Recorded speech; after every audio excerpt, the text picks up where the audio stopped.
So hello मेरे JEE और NEET के प्यारे बच्चों, जहां लास्ट क्लास में आप लोगों ने पढ़ा था the classification of crystalline solid और उससे पिछली क्लास में आपने पढ़ा था अमॉर्फस और क्रिस्टलाइन सॉलिड्स के बारे में। आज के इस लेक्चर में कंटिन्यूटी में हम लोग जानेंगे about crystal lattice and unit cells के बारे में। करेक्ट। सो सॉलिड स्टेट इस चैप्टर का ये तीसरा लेक्चर है कंटिन्यूटी सीरीज में। मैं हूं आपका संजय आर्या, आपका केमिस्ट्री एक्सपर्ट, जो आपको डील करवाने वाला है पूरे के पूरे 12th स्टैंडर्ड की केमिस्ट्री से करंटली, और उसके साथ में हम लोग जेई और नीट के पीवाईक्यू सीरीज यानी प्रीवियस ईयर क्वेश्चंस भी आपको करवा रहे हैं। तो चलिए आज के दिन की शुरुआत करते हैं। Welcome you all to this lecture. Let's start the lecture. सबसे पहले जान लेते हैं कि भाई साहब ये लेक्चर जो हम लोग ले रहे हैं कौन से चैप्टर से आया है, टॉपिक क्या है। तो गाइस ये 12वीं क्लास के केमिस्ट्री में सॉलिड स्टेट नाम से प्रेजेंट है और crystal lattice and unit cells इस टॉपिक का नाम है। अब जानते हैं इन चीजों को डिटेल में। सबसे पहले जानते हैं कि क्रिस्टल लैटिस होता क्या है, या फिर लैटिस पॉइंट और लैटिस साइट क्या होते हैं। तो लैटिस पॉइंट या लैटिस साइट का मीनिंग क्या होता है?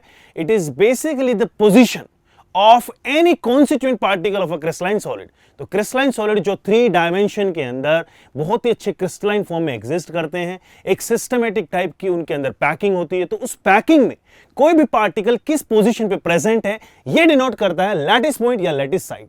चलिए एक बार इसको डेफिनेशन को रीड आउट करते हैं। The position of the centre of the constituent particle, this particle could be an atom, molecule और ion of a crystalline solid. बिल्कुल सही बात है। चलिए आगे बढ़ते हैं। नेक्स्ट क्या है? मोटिव और बेसिस। देखिए गाइस, मोटिव और बेसिस का मतलब क्या होता है मैं समझाता हूं आपको। स्ट्रक्चरल यूनिट और the framework is called as motif और बेसिस। तो देखिए मोटिव का मीनिंग क्या हो गया। अगर मैं कहूं आपके सामने कि कुछ पार्टिकल्स हैं सॉलिड स्टेट के अंदर, कुछ पार्टिकल्स हैं, अब आप उन पार्टिकल्स को कैसे अरेंज कर रहे हैं ताकि एक इंटायर क्रिस्टल बन जा रहा है, तो वो जो अरेंजमेंट का जो पैटर्न होगा उसे हम लोग नाम दे रहे हैं बेसिस या फिर motive. In a crystal system motive is a molecule, atom और आयन। यानी एक क्रिस्टल स्ट्रक्चर के अंदर अगर आप बात करें तो जो पर्टिकुलर आपका कॉन्स्टिट्यूएंट पार्टिकल है वो भी बेसिकली मोटिव को प्रेजेंट करता है, क्योंकि जब पार्टिकल्स आपस में मिल जाते हैं तो मिलके जिस फ्रेमवर्क को वो क्रिएट करते हैं वो बेसिकली मोटिव है। और ये सेम मोटिव जब रिपीट होने लगता है तो it creates the entire 3D structure of a crystal. इस एग्जांपल से समझ जाइए आप। ये देखिए, अब ये देखिए जो पार्टिकल्स है हमारे, ये पार्टिकल ऐसे रखे हुए हैं। ये पार्टिकल जो थे 3 डायमेंशन में इस तरह से रखे हुए हैं। एक लेयर थी, ये एक लेयर है। जब यही लेयर एक के ऊपर एक रखी जा रही है इस तरह से, सेम इसी तरह से रिपीटेडली, जब ये सेम इस तरह से रिपीटेडली रखी जा रही है तो क्या हो गया, एक पूरा का पूरा क्रिस्टल तैयार हो गया। तो बस इसमें अगर मैं आपसे पूछूं कि कौन सी चीज क्या है, आप बोलेंगे कि सर जो ये पैटर्न है, जिस पैटर्न से ये अरेंज हुए, जो फ्रेमवर्क इन्होंने फॉलो किया, जो ढांचा इन्होंने बनाया, that is called as motif और द बेसिस। अगर मैं पूछूं कि इसके अंदर लैटिस पॉइंट या लैटिस साइट क्या है, तो आप बोलेंगे सर जी ये जो सेंटर रखा हुआ है ना, ये इसका लैटिस पॉइंट या लैटिस साइट है। इनफैक्ट जब आप इसका क्रिस्टल का यूनिट सेल निकालेंगे, कह सकते हैं जब एक पर्टिकुलर सबसे छोटा इसका पार्टिकल आप एक्सट्रैक्ट करेंगे इस पूरे क्रिस्टल में से, तो रिपीटेडली आपको दिखेगा कि ये एक छोटा सा पार्टिकल क्यूब की तरह ऐसा दिखाई दे रहा है, ऐसा कुछ क्यूब दिखाई दे रहा है। तो बेसिकली जो छोटा सा क्यूब होगा ये एक बड़े क्यूब के लिए रिस्पॉन्सिबल है, और एक बड़ा क्यूब जब बनेगा, जो कंप्लीटली इंटायर बड़ा क्यूब बन जाता है, उसी को हम लोग नाम देते हैं एक स्पेस लैटिस, या फिर इसे हम लोग बोल सकते हैं क्रिस्टल सिस्टम। तो क्रिस्टल सिस्टम बोले, क्रिस्टल लैटिस बोले, या फिर वो स्पेस लैटिस बोले, सब बातों का एक ही मीनिंग है। उसका मीनिंग क्या होता है? क्रिस्टल लैटिस का मीनिंग होता है एक pattern of the points representing the location of these motifs, और किस में? 3 डायमेंशनल उस स्ट्रक्चर के अंदर। तो ये आपके सामने आ गया है कि भैया 3 चीजें थी। नंबर 1 लैटिस पॉइंट क्या है? एटम, मॉलिक्यूल, आयन की पोजीशन, उसकी सेंटर। मोटिव क्या है? उनकी पोजीशंस, उनका अरेंजमेंट का तरीका। और क्रिस्टल लैटिस क्या है? जब इसको एटम, मॉलिक्यूल, आयन को जब मोटिव के अकॉर्डिंग अरेंज किया गया तो जो बनने वाली स्ट्रक्चर थी उसे हम लोगों ने नाम दे दिया स्पेस लैटिस। क्या आप लोगों को मजा आया इसमें? फटाफट से आगे बढ़ जाते हैं और आगे से जो बेसिक चीजें वो जानते हैं इस पर्टिकुलर चैप्टर से रिलेटेड, यूनिट सेल से रिलेटेड। अब आते हैं क्रिस्टल लैटिस या क्रिस्टल सिस्टम क्या है, जो हमने रिसेंटली पढ़ा कि हमने पढ़ा था। ये देखिए, एक 3 dimensional arrangement of all the constituent particle of a crystalline solid. यानी किसी भी क्रिस्टलाइन सॉलिड के जब सारे पार्टिकल्स अरेंज हो चुके हैं 3 डायमेंशनल ज्योमेट्री में, तो वो बेसिकली कंट्रीब्यूट करते हैं टू द क्रिस्टल लैटिस और क्रिस्टल सिस्टम। बनने वाला ढांचा जो होता है उसको नाम देते हैं क्रिस्टल लैटिस और क्रिस्टल सिस्टम भी बोलते हैं, इसे स्पेस लैटिस भी इसी को कहा जाता है। करेक्ट। चलिए आगे बढ़ते हैं। नेक्स्ट आता है लैटिस पॉइंट या लैटिस साइट। क्या होता है? तो बेटा लैटिस पॉइंट या लैटिस साइट अभी मैंने डिस्कस किया था कि कोई भी पार्टिकल जो होता है ना, उसी की पोजीशन को हम लोग नाम दे देते हैं लैटिस पॉइंट लैटिस साइट। ठीक है, देखिए जैसे ये एग्जांपल भी दिया हुआ है यहाँ पे कि ये position of the centre of constituent particle, और पार्टिकल एटम मॉलिक्यूल आयन कुछ भी हो सकते हैं क्रिस्टलाइन सॉलिड के अंदर। फिर आते हैं यूनिट सेल। क्या है? अब देखिए यूनिट सेल से समझिए, देखो पार्टिकल तो एक इंडिविजुअल बेसिकली यूनिट हो गई।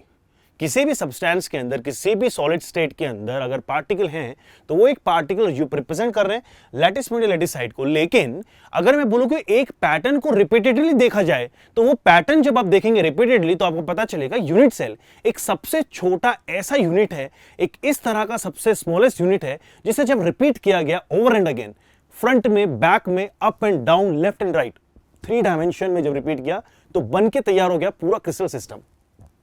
इसकी डेफिनेशन जानिए, smallest portion of a crystal lattice which when repeated over and again in different directions generates the entire lattice. अब यहां पे आइए, इसे समझते हैं इस 3D एक स्ट्रक्चर के थ्रू जिसे मैं एसिड बोलता हूं। और ये चीज आपको देखने को मिलेगी हमारे स्कूल ऐप के ऊपर, एम्बाइब ऐप के ऊपर, जहां पे आप जानेंगे कि किस तरह से एक एक चीज को डिटेल में समझाया गया है यूजिंग द सेम थिंग्स जो हम लोग आपको दिखाने वाले हैं। अब इसमें देखो इस तरह से अगर मैं रख दूं, एक ऐसे पोजीशन में फिक्स कर दूं, तो आप ये देखेंगे कि ये आपको सिर्फ एक क्यूब दिखाई दे रहा है, क्योंकि सबसे छोटा जो इसका पार्ट था एक क्यूब, उसको मैंने साइड में ले लिया। अब ये देखिए, इस पूरे क्यूबिकल सिस्टम के अंदर अगर मैं एक छोटी सी यूनिट हटा दूं, ये वाली, ये फ्रंट वाला, तो कैसा दिखाई दे रहा है? ये दिखाई दे रहा है कि सर यहां पे 1 2 3 4 5 6 7 8 इस तरह के क्यूब्स दिखाई दे रहे हैं, और इन 8 क्यूब में से एक क्यूब हमारा ये है, सबसे छोटा एक यूनिट सेल। तो हम लोगों को यूनिट सेल का मीनिंग यहां से समझ में आ रहा है कि सर जी पूरा का पूरा क्रिस्टल जो होता है, अगर उसका एक स्मॉलेस्ट पोर्शन निकाल लें, जो सबसे छोटा पोर्शन है जिसको बार बार रिपीट किया गया, तो पूरा का पूरा यूनिट सेल क्रिस्टल लैटिस बन गया या स्पेस लैटिस बन गया, उसी को हम लोग नाम देते हैं यूनिट सेल। दूसरी बात कि एक जो यूनिट सेल होता है वो बेसिकली वो सारे प्रॉपर्टी पोजेस करता है जो आपके क्रिस्टल सिस्टम या फिर स्पेस लैटिस के अंदर प्रेजेंट होती हैं। यानी एक पूरे क्रिस्टलाइन सॉलिड की सारी प्रॉपर्टीज कौन पोजेस करने वाला है? एक यूनिट सेल। चाहे आप डेंसिटी की बात करें, चाहे आप उसका एटॉमिक या मॉलिक्यूलर मास की बात करें, चाहे आप पर्टिकुलर किसी भी सब्सटेंस को लेके उसकी इलेक्ट्रिकल कंडक्टिविटी, मैग्नेटिक प्रॉपर्टीज, सारे प्रॉपर्टीज आपको देखने को मिलेंगे यूनिट सेल के अंदर, क्योंकि यूनिट सेल बेसिकली एक छोटा, सबसे छोटा उसका प्रेजेंटेशन है, रिप्रेजेंटेशन है। करेक्ट। बढ़ जाते हैं नेक्स्ट पे। तो ऐसे कितने टोटल क्रिस्टल सिस्टम्स होते हैं गाइस? टोटल ऐसे 7 क्रिस्टल सिस्टम्स होते हैं। कितने होते हैं? 7 क्रिस्टल सिस्टम्स होते हैं। कौन कौन से हैं? ये आपके सामने हाजिर हैं। देखिए, cubic crystal system, tetragonal, orthorhombic, hexagonal, rhombohedral, monoclinic, triclinic. तो मैं जिस तरीके से आपको सिखाने वाला हूं इनकी सीक्वेंस, वो बहुत ही इंपॉर्टेंट है, और ये लेक्चर आप सभी लोगों के लिए इसलिए भी इंपॉर्टेंट है क्योंकि कुछ लोगों को डाउट रहता है कि सर हम लोग ये आइडेंटिफाई नहीं कर पाते हैं किसी सिस्टम को देख के कि कौन सा सिस्टम कौन सा वाला होगा। क्यूबिक की बात करें तो सबसे सिमेट्रिक होता है, सिमेट्रिक होता है, इसलिए इसको बहुत इजीली आइडेंटिफाई कर सकते हो। ट्राइक्लिनिक सबसे ज्यादा अनसिमेट्रिक होता है, बिल्कुल सिमेट्री फॉलो नहीं करता है, इसलिए इसको आइडेंटिफाई कर सकते हो। लेकिन जो बीच वाले हैं, tetragonal, orthorhombic, rhombohedral, monoclinic, how are they different, उसको जानने के लिए इस लेक्चर में बने रहना बड़ा ही जरूरी है। तो आप लोग काफी एंजॉय कर रहे हैं मेरे इस लेक्चर को। चलिए स्टार्ट कर देता हूं हर एक पर्टिकुलर यूनिट सेल किस तरह से आइडेंटिफाई किया जाता है, उसके बेसिक पैरामीटर्स को।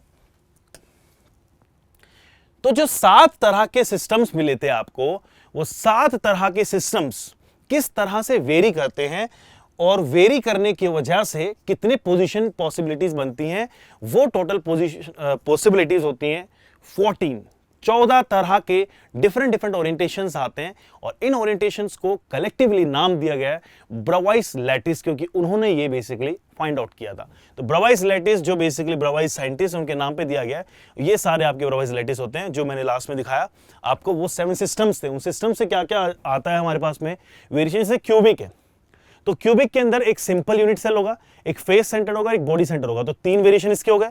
ऐसे टेट्रागन में 3 हो गए, ऑर्थोरोम्बिक में 4 हो गए, और ऐसे मिला के टोटल हमें कितने मिलेंगे? 14 पॉसिबिलिटीज। इनको हम लोग नाम देते हैं ब्रावाइस लैटिस, राइट। तो सिस्टम कितने टोटल? आप बोलेंगे 7। 7 में पॉसिबिलिटीज कितनी है? 14। क्या बोलते हैं इन 14 को? ब्रावाइस लैटिस। आगे बढ़े, चलिए और आगे डिटेल में जानते हैं।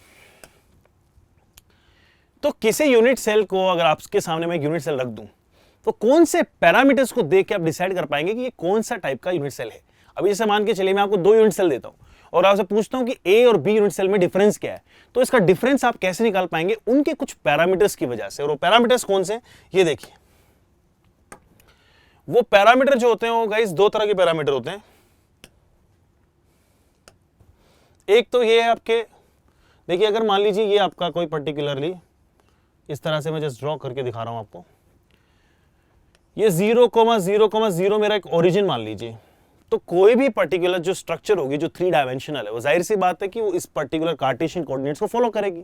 तो जब फॉलो करेगी तो एक्स में कुछ वैल्यू होगी, वाई में कुछ वैल्यू होगी और जेड में कुछ वैल्यू होगी। तो अगर मान लीजिए मैं इस तरह से एक क्यूब ले लूँ, अच्छा इसका कलर डिफरेंट ले लेते हैं तो और मजा आएगा देखने में, इसे मजा आएगा। मजे के चक्कर में अपन ने ये खराब कर दिया।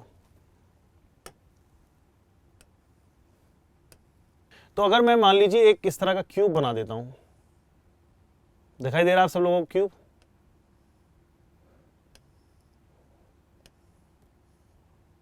ये देखिए कैसा लगा है क्यूब आप लोगों को। तो गाइस इस क्यूब की अगर एक बात की जाए, इसकी ब्यूटी समझी जाए, तो आप ये समझेंगे कि सर इस क्यूब के अंदर जो अलग अलग डायरेक्शंस आ रही है वो ये आ रही है, ये इधर एक्स एक्सिस आ रही है, तो बेटा जो एक्स एक्सिस है उसको हमने ए नाम दे दिया, इधर वाई एक्सिस की तरफ जो जा रहा है हम लोग मान लीजिए इसका नाम बी दे दिया, और ये जो इधर जेड एक्सिस की तरफ जा रहा है उसका नाम हम लोगों ने सी दे दिया। तो ऐसे करके हमें 3 पैरामीटर मिले, ए बी एंड सी। तो ए बी और सी आपके रिप्रेजेंट करते हैं बेसिकली एक्सियल लेंथ्स को, एक्सिस के ऊपर कितनी लेंथ होती है, इन्हें हम लोग एजेस भी बोलते हैं। अभी के लिए इन्हें बोल देते हैं कि ये एजेस भी हैं आपके, करेक्ट। फिर क्या होता है, ये तो हो गया एक चीज, अब आते हैं दूसरी चीज के ऊपर। अच्छा इसने ये भी लिखा है कि ऐसा नहीं कि हमेशा परपेंडिकुलर होंगे ही, नहीं, दे मे और may not be perpendicular to each other. हो सकता है जेड डायरेक्शन की तरफ ना जाके थोड़ा सा टिल्ट होके चला जाए तो एक एंगल चेंज हो जाएगा, लेकिन ये कि कार्टेशियन कोऑर्डिनेट्स को फॉलो करेंगे, मतलब कोई भी 3 डायमेंशनल चीज जो होगी वो कोऑर्डिनेट्स में डिवाइड रहेगी एक्स वाई जी के टर्म्स में। अब आते हैं एंगल बिटवीन द एजेस। तो एंगल कैसे होता है, देखो इसमें बहुत सिंपल सा, देखो ए है, बी है, सी है। अगर एक कलर विजिबल नहीं है तो मैं थोड़ा अलग पेन यूज कर लेता हूं। देखिए ए और बी के बीच में जो एंगल बनेगा ना, ऐसे अपने क्या होते थे, अल्फा बीटा और गामा। तो अल्फा बीटा गामा ऐसे एबीसी, जैसे ग्रीक अल्फाबेट वैसे हमारा इंग्लिश अल्फाबेट एबीसी। तो कैसे ये बेसिकली एक दूसरे से रिलेटेड है कि ए और बी के बीच में डाल दो गामा, समझ रहे हो, अल्फा बीटा हटा दिया, गामा आ गया तीसरा। बी और सी के बीच में क्या आ जाएगा, बी और सी मतलब बीटा और गामा हटा दो तो बन गया अल्फा, इसके बीच में अल्फा आएगा। और अगर ए और सी के बीच की बात की जाए, ए और सी के बीच की बात की जाए तो उनके बीच में आ जाएगा बीटा। तो बस ये है बेसिकली आपके, और ये होते हैं आपके इंटर एक्सियल एंगल्स। अब जब मान लीजिए इस तरह से, ये देखिए ए और बी के बीच में एंगल बन रहा है ये 90 डिग्री, तो ये ए और बी के बीच में एंगल जो बनेगा इसका हम लोग नाम देंगे गामा। बस इसी तरह से ए और सी के बीच में जो बनेगा, ए और सी के बीच में बन जाएगा बीटा, और बी और सी के बीच में बन जाएगा अल्फा। तो बस ये पैरामीटर्स अगर आपको पता है तो आप कोई भी पर्टिकुलर यूनिट सेल को डिटेल में डिस्कस कर सकते हैं। देखिए जैसे ये भी इसके सामने की एग्जांपल दी है, जैसे ये कोई भी पर्टिकुलर एक 3 डायमेंशनल एक स्ट्रक्चर है, तो इस ब्लैक कलर की जो स्ट्रक्चर दी हुई है उसके अंदर आपको लेंस अगर कुछ ऐसे दे दे, ए है, ये बी है, ये सी है, तो उसने बोला ना कि जरूरी नहीं कि एक दूसरे के परपेंडिकुलर हो ही, ए और सी के बीच में बीटा है, बी और सी के बीच में अल्फा है, और ए और बी के बीच में गामा है। बस यही समझाना था। तो ये 6 पैरामीटर अगर आपको पता है तो आप इजीली आइडेंटिफाई कर सकते हैं कि कौन से यूनिट सेल की हम लोग बात कर रहे हैं, क्रिस्टल सिस्टम कौन सा है, वेरिएशन कौन सा है। चलिए आगे बढ़ते हैं। Unit cell can be broadly divided into 2 categories. अब यूनिट सेल जो बेसिकली एक सबसे छोटी यूनिट बताई गई थी, जो एक ऐसी इकाई है जो कंप्लीटली एक अपने क्रिस्टल सिस्टम को प्रेजेंट करती है, वो 2 तरह की हो सकती है। कौन कौन से 2 तरह है चेक कर लेते हैं। सबसे पहला प्रिमिटिव यूनिट सेल और दूसरा होता है सेंट्रल यूनिट सेल। प्रिमिटिव का मतलब होता है साधारण, बिल्कुल सिंपल सोबर, यानी इसके अंदर जो पार्टिकल्स प्रेजेंट होंगे वो सिर्फ प्रेजेंट होंगे कॉर्नर्स के ऊपर। देखिए when the constituent particles are present only at the corner positions of a unit cell, it is called as a primitive unit cell. यानी ये देखिए जो प्रिमिटिव यूनिट सेल आपके सामने बनी हुई है, क्यूब की जो प्रिमिटिव यूनिट सेल है, वाओ यार, इसके अंदर सारे के सारे पार्टिकल जो है वो कहां पे प्रेजेंट है, कॉर्नर्स पे प्रेजेंट है, यानी कॉर्नर वाली पोजीशंस के ऊपर प्रेजेंट है, और इसके अलावा और कहीं भी प्रेजेंट नहीं होंगे, करेक्ट। फिर हम लोग बात करेंगे सेंटर्ड यूनिट सेल की। तो सेंटर्ड यूनिट सेल का मतलब क्या होता है, सबसे बेसिक जो होता है गाइस वो सिंपल होता है, सिंपल यूनिट सेल। अगर उसके ऊपर आप कोई चीज इंप्लीमेंट कर देते हैं तो वो बन जाता है सेंटर के अंदर। यानी मान के चलिए इसी पोजीशन में फेस के सेंटर पे या बॉडी के सेंटर पे या एंड्स के सेंटर पे, दो ऑपोजिट फेसेस के सेंटर पे अगर मैं कोई पार्टिकल रख देता हूं तो ये पोजीशंस जो होंगी, ये बेसिकली जो यूनिट सेल्स होंगी, इन्हें हम लोग कैटेगराइज करेंगे under the centered unit cells, correct. और अगर मैंने कुछ नहीं किया है, सिर्फ पार्टिकल कॉर्नर पे छोड़े में, तो वो बन जाएगा आपका नॉर्मल, या नॉर्मल तो नहीं कहेंगे, इसको बोल देंगे सिंपल या फिर प्रिमिटिव यूनिट सेल, राइट। चलिए एक बार इसके बारे में डिटेल में जानते हैं। तो उसमें क्या है, when a unit cell contains one और more constituent particles present at the positions other than corners in addition to those at corners, मतलब addition of corners के अलावा डालेंगे, it is called as centered unit cell। यानी कि कोई भी type की यूनिट सेल हो सकती है। अब चेक करेंगे कि कितने टाइप के यूनिट सेल हो सकते हैं सेंटर्ड वाले केस में। तो सेंटर्ड वाले केस में तीन तरह के हो सकते हैं, body centre, face centre, and centre. Body centre का मीनिंग क्या है, बॉडी का सेंटर, नाम से पता चल रहा है बॉडी का सेंटर मतलब क्या होता है, कोई भी बॉडी दी हुई है, जैसे क्यूबिकल बॉडी है, लेट्स से मैं एक रूम में खड़ा हुआ हूं, ये क्यूबिकल बॉडी है, तो अगर इस बॉडी के सेंटर के अंदर कोई पार्टिकल होता है अपार्ट फ्रॉम कॉर्नर, कॉर्नर पे होनी चाहिए, सिंपल तो होगा ही, सिंपल के साथ में एडिशन होगा किसी पार्टिकल का बॉडी के सेंटर में, तो वो बन जाता है body centered cubic unit cell. अरे क्यूबिक नहीं, मतलब कोई भी यूनिट सेल हो सकता है, जैसे ये एग्जांपल क्यूबिक का लिया हुआ है, ये देखिए बॉडी के सेंटर में प्रेजेंट है, तो बॉडी के सेंटर में प्रेजेंट है, इसलिए देखिए गाइस जो बेसिकली जो पार्टिकल्स है ना, ये सारे जो पार्टिकल हैं कॉर्नर वाले, ये कॉर्नर वाले पार्टिकल से टच कर रहे होंगे, ये टच कर रहा होगा इसको, इस बॉडी के डायगोनल के थ्रू, ये टच कर रहा होगा इसके थ्रू, और ये एक बॉडी डायगोनल है। तो मैं जो मेरा नेक्स्ट लेक्चर आने वाला है, जिस लेक्चर का नाम है calculations for the cubic unit cell, उसके अंदर आपको कराने वाला हूं किस तरह से बॉडी के डायगोनल्स को कैलकुलेट करा जाता है, फेस डायगोनल कैलकुलेट करा जाता है, क्या काउंट उनका होता है, ये सब हम लोग सीखेंगे नेक्स्ट लेक्चर के अंदर, करेक्ट। तो अभी तो इसको थोड़ा और डिटेल में जान लेते हैं। बॉडी सेंटर हो गया, तो बॉडी सेंटर के अंदर क्या क्या सीखा कि unit cell containing one constituent particle atom molecular ion at its body center besides from the one that are present at its corner and there are total 9 lattice point। that means अगर मान लीजिए आपके सामने cubic अगर unit cell दी हुई है तो इसके अंदर कितने total number of lattice points है, तो आप कहेंगे सर कॉर्नर वाले 8 प्लस एक बॉडी सेंटर, तो टोटल कितने हो गए 8 प्लस 1 9। अब बात करेंगे फेस सेंटर के बारे में। तो फेस सेंटर का मीनिंग क्या होता है कि जैसे मान के चलो क्यूब का एग्जांपल हम लोग इसलिए रहे क्योंकि क्यूब को प्रेजेंट करना बड़ा आसान होता है, बहुत इजीली दिख जाता है क्यूब हमें। तो क्यूब का अगर मान लीजिए मैं एग्जांपल ले रहा हूं, तो इस यूनिट सेल के अंदर आप देखेंगे कि देखिए कॉर्नर के पार्टिकल्स प्रेजेंट अपनी जगह पे, उसके अलावा सारे जो फेसेस हैं उसके सेंटर पे 1 2 इस तरह से बने हुए हैं।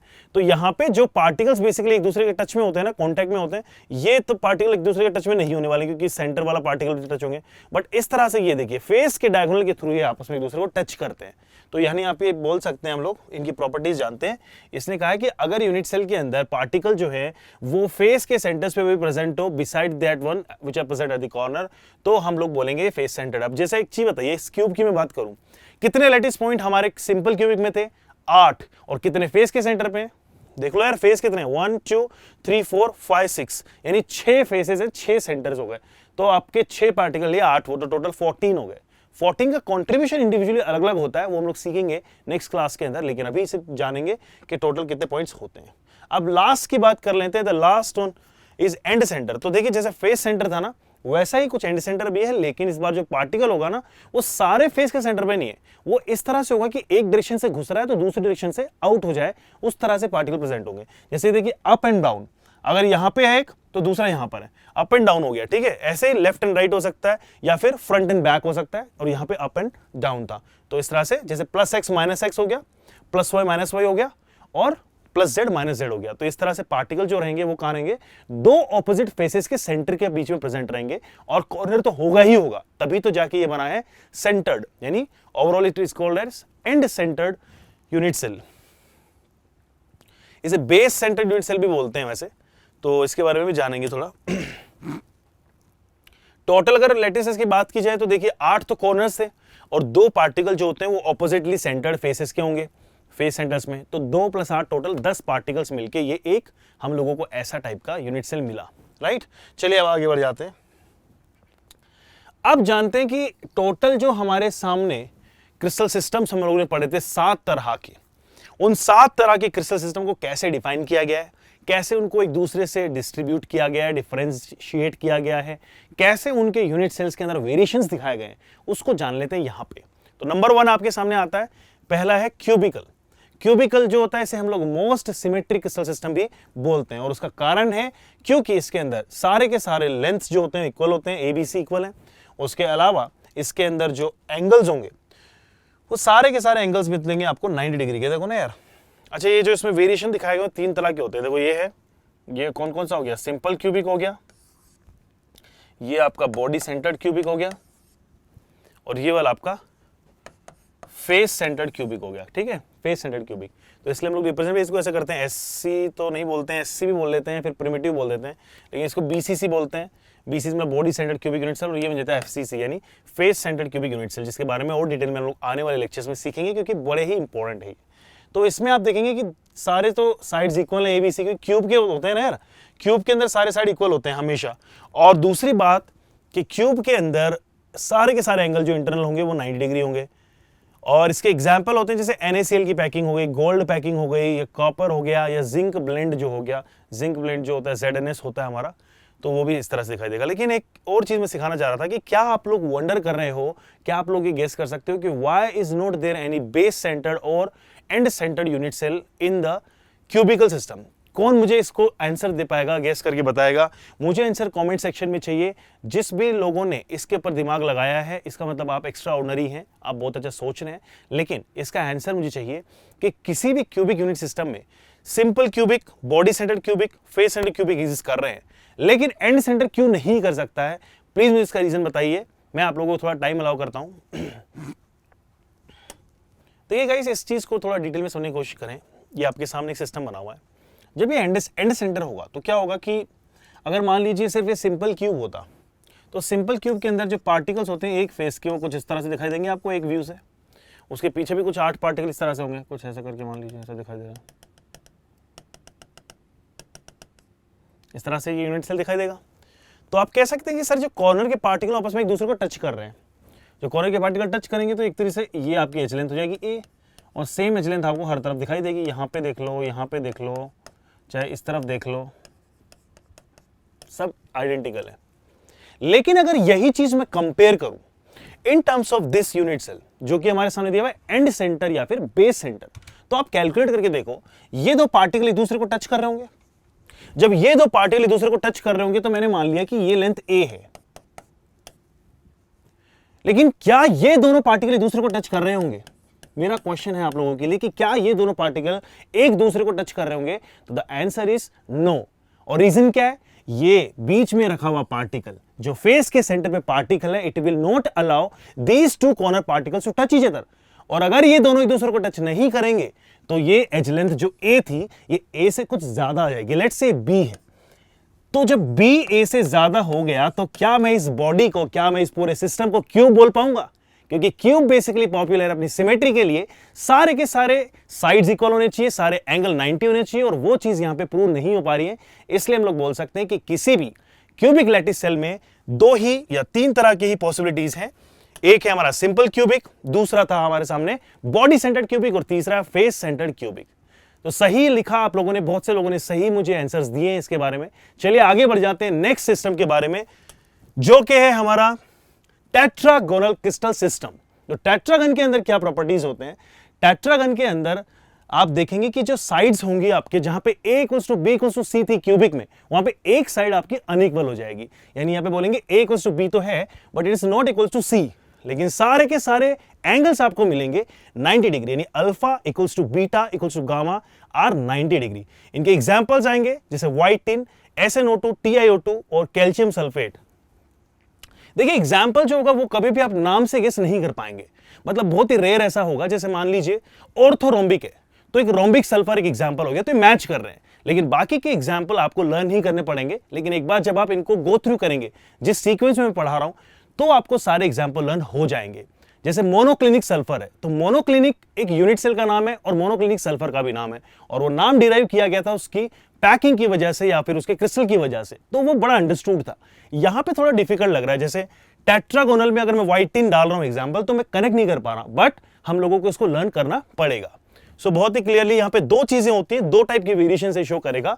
एक वेरिएशन का नाम है सिंपल यानी प्रिमिटिव वन, और दूसरा वेरिएशन जो आपका ये आपके सामने दिया हुआ है जो कि है बॉडी सेंटर्ड। तो बॉडी सेंटर यहां पे अभी तक कितनी जगह पे आया है? दो जगह पे, एक क्यूबिक के अंदर आया, दूसरा आया टेट्रागोनल के अंदर। चलिए आगे बढ़ जाते हैं। और इसकी स्पेशलिटी, ये जो क्वेश्चन आपसे पूछ रहा हूं कि बॉडी सेंटर कहां पे आया, इसका आंसर आपको पता चलेगा at the end of this lecture. So ध्यान रख के चलिए कि कहां कहां पे बॉडी सेंटर प्रेजेंट है।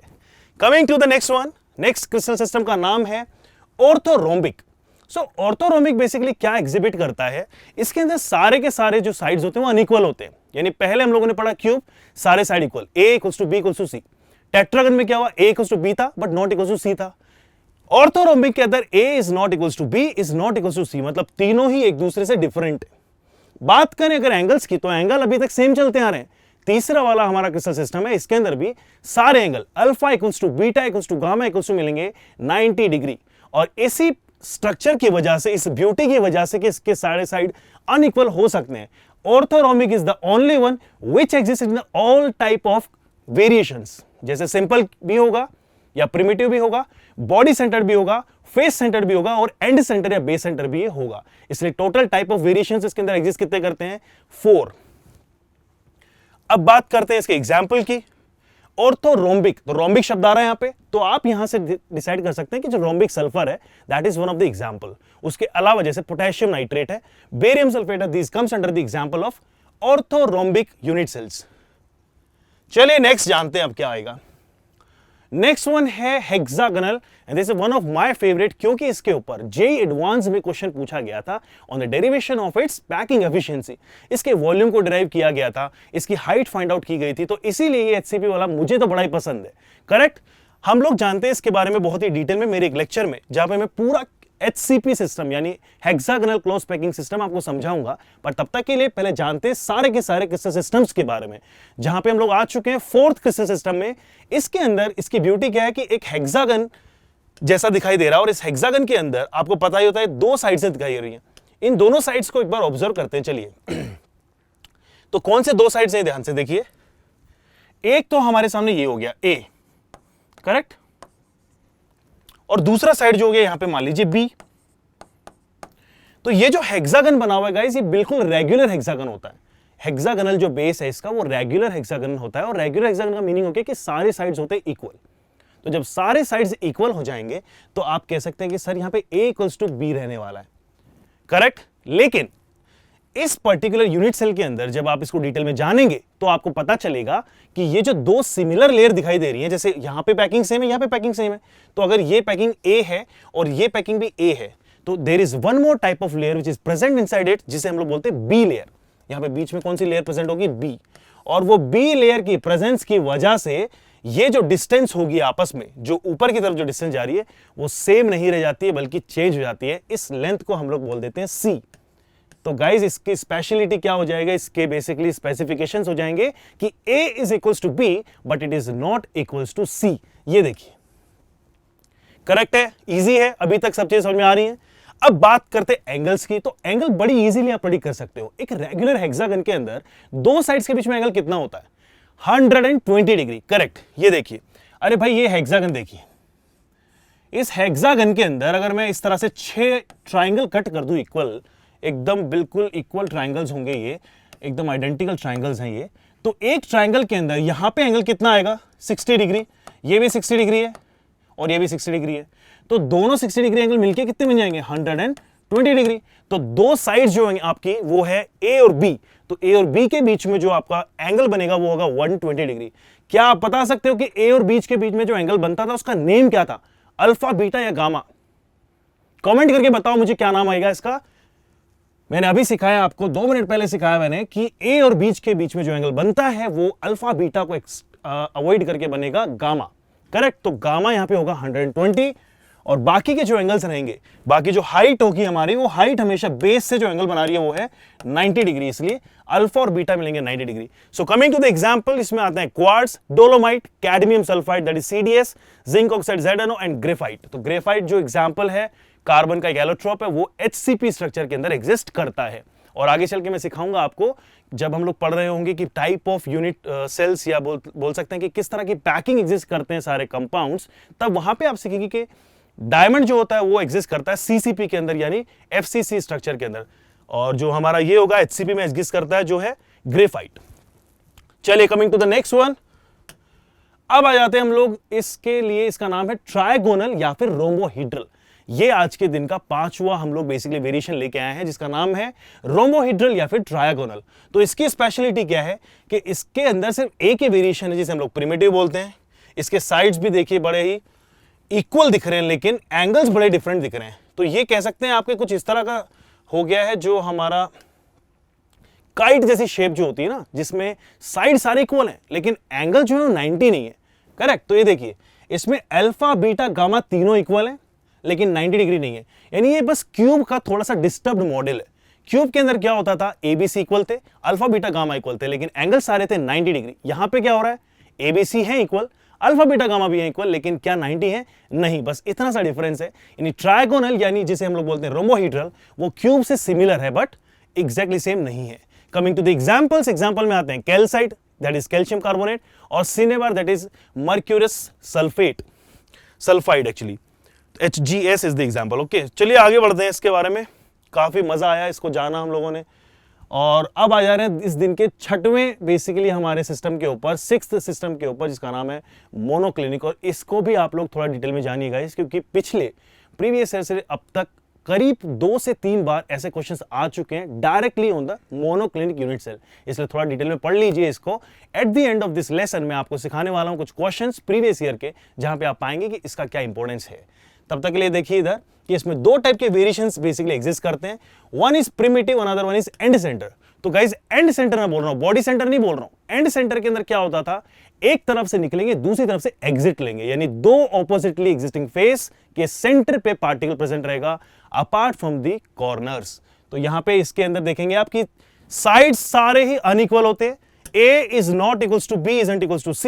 लेकिन अगर बात करें हम लोग अल्फा बीटा गामा की, तो अल्फा और गामा 90 मिलते हैं, बीटा 90 के इक्वल नहीं होता, यानी 2 एंगल्स आपके 90 हैं और एक एंगल 90 नहीं होगा। Now coming to the example, monoclinic नाम से पता चल रहा है कि मोनोक्लिनिक सल्फर इसका एक एग्जांपल होने वाला है। उसके अलावा जो हमारे सामने ये सोडियम सल्फेट डेकाहाइड्रेट जो आपका मॉलिक्यूल दिया है वो भी एग्जिस्ट करता है इसी तरह से, जैसे हम लोग वॉशिंग सोडा भी बोलते हैं, आप इसके बारे में पढ़े होंगे।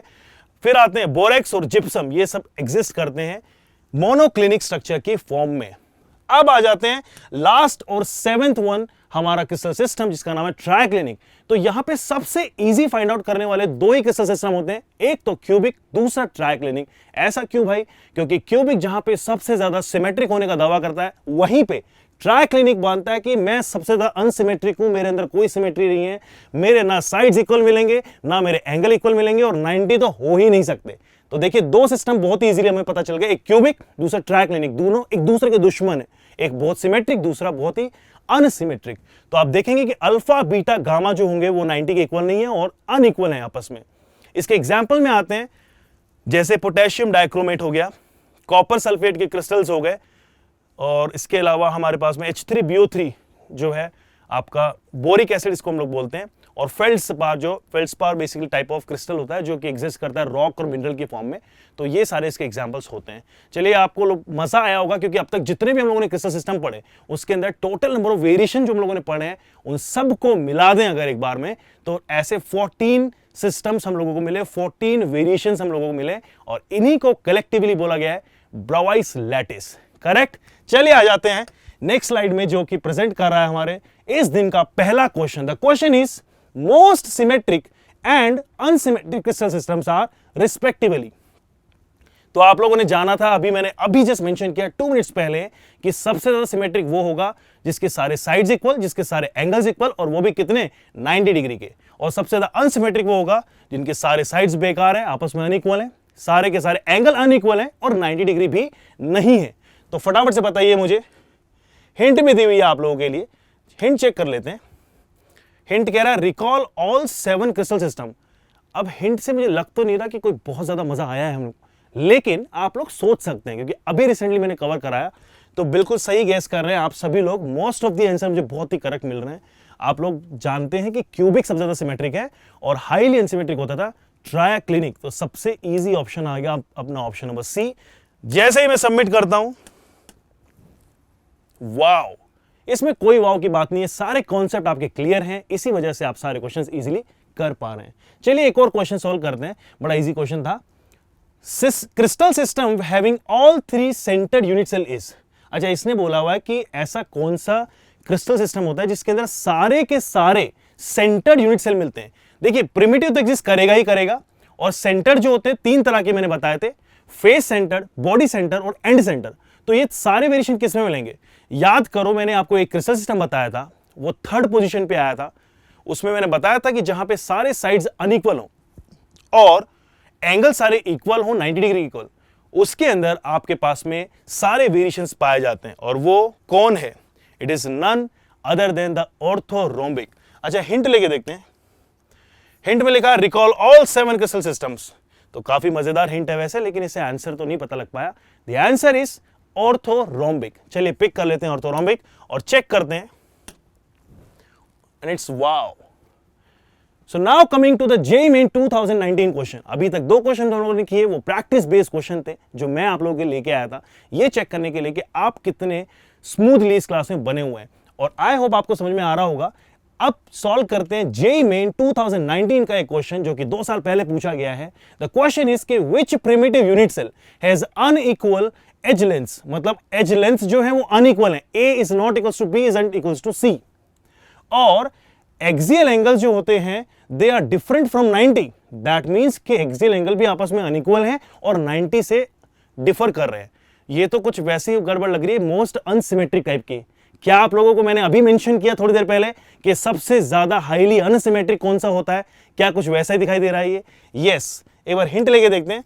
हिंट लिया कि मोस्ट अनसिमेट्रिक क्रिस्टल कौन सा है। तो गाइज अब कंफर्म हो चुका है कि हमारा आंसर सिर्फ और सिर्फ ट्राइक्लिनिक होने वाला है, क्योंकि 2 ही ऐसे बेसिकली यूनिट सेल थे जो बड़े फ्रीक्वेंटली दिमाग में आते।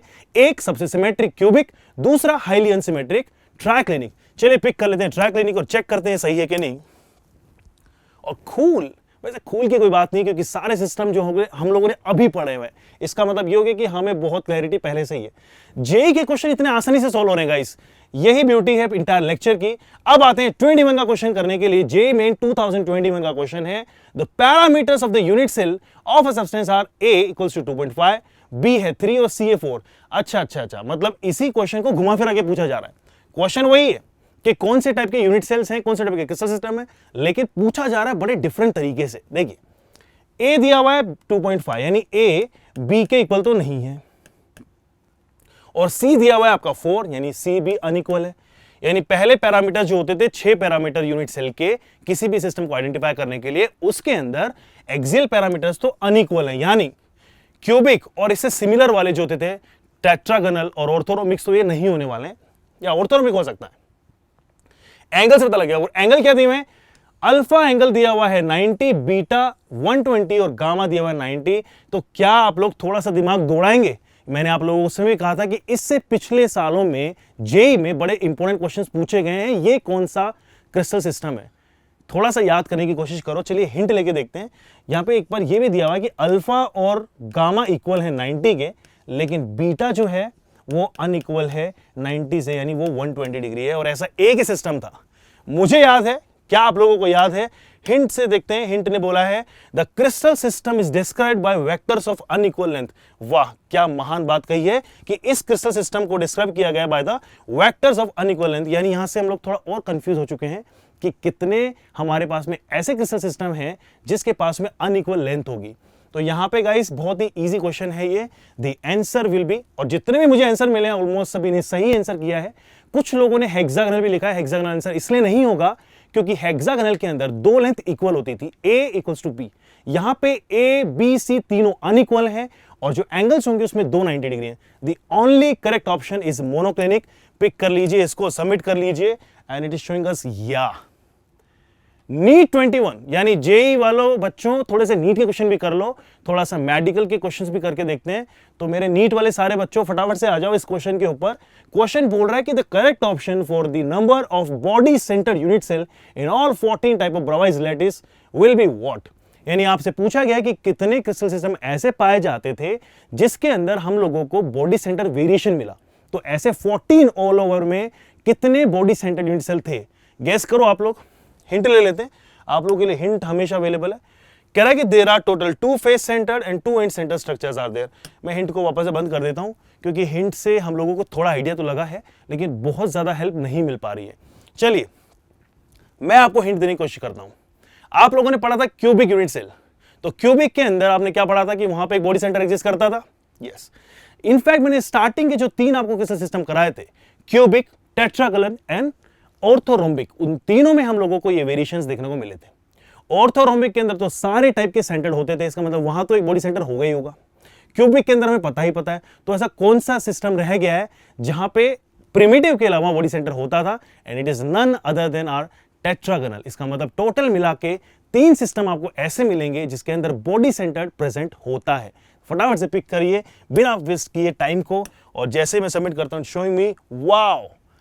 तो नीट के क्वेश्चन किए, जेईई के क्वेश्चन किए, आई होप आपने बहुत ही एंजॉय किया होगा आज का लेक्चर, जहां पे हमने सीखा सारे 7 क्रिस्टल सिस्टम्स के बारे में और यूनिट सेल्स के बारे में। लेकिन इसी चीज को कंटिन्यू रखने के लिए सबसे पहले आप कर लीजिए इस चीज को स्कैन, जो लेके जाएगी आपको डायरेक्टली एमबाई के ऊपर, और एमबाई वेब पे मिल जाएंगे आपको लर्न प्रैक्टिस टेस्ट के ऐसे फॉर्मूले जहां से बहुत ही ईजी हो जाएगा आपके लिए पढ़ाई करना।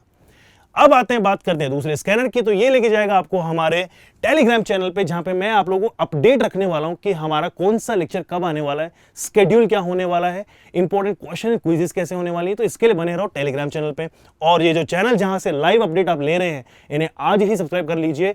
एमबाई अचीव जेईई, एमबाई अचीव नीट और achieve JEE, achieve classes 11th and 12th। So guys ऐसे ही मजे करते रहो पूरे लेक्चर में मेरे साथ में, मस्त पढ़ाई करो और मस्त लर्न करते रहो मेरे साथ में। Stay tune for my upcoming lecture, keep imbibing. Keep imbibing. We believe in you.